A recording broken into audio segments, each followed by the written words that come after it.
Hello everyone and welcome to the Vortex, where lies and falsehoods are trapped and exposed. I'm Michael Voris. It's impossible to not notice the massive division that exists in America, expressed most recently in the election.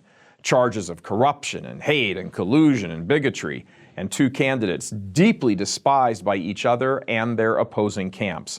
But this is just what's bubbled up to the surface. What underlies all of this isn't really arguments over immigration policy and healthcare and the phoniness of man-centered climate change. What's really underneath all of this is a nation wrestling with its own morality. And morality is bound up with religion, no matter how much atheists want to deny that.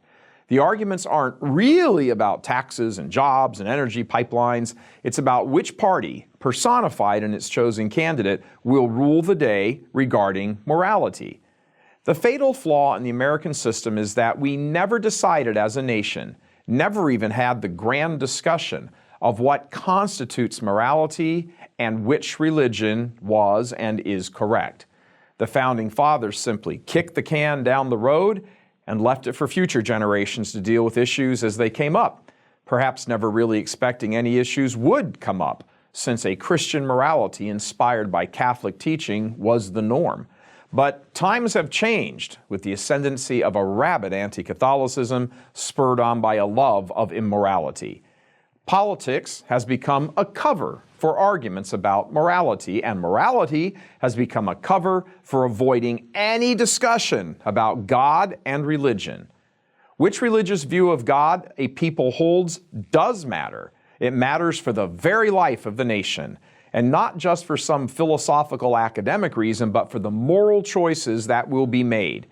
No one who has a correct understanding of religion and God and consequent morality can ever condone abortion, and therefore will reject any politics supportive of it. You can measure the vitality of a nation's spiritual health by monitoring its politics, not because politics lead the nation, but because they reflect the nation. So, what America needs is a real battle, not one over politics, but religion. A society cannot long endure contradicting religions because of the contradicting moralities that flow from them. America has prided itself on its religious diversity, and that wrong-headed notion has now come around to bite us hard. There's no way that all these religions can be correct, objectively correct. Not possible. So, a gigantic national throwdown has to happen if America is to remain one nation. We are now the recipients of that can that the Founding Fathers kicked so hard down the road. That sound you hear in the streets is the can rattling into place. Our entire destiny is now being shaped. We will either survive as a nation or we will perish as a group of warring smaller nations who can no longer agree on first principles. The only world religion that is correct is Christianity, and within Christianity, the only true faith is Catholicism.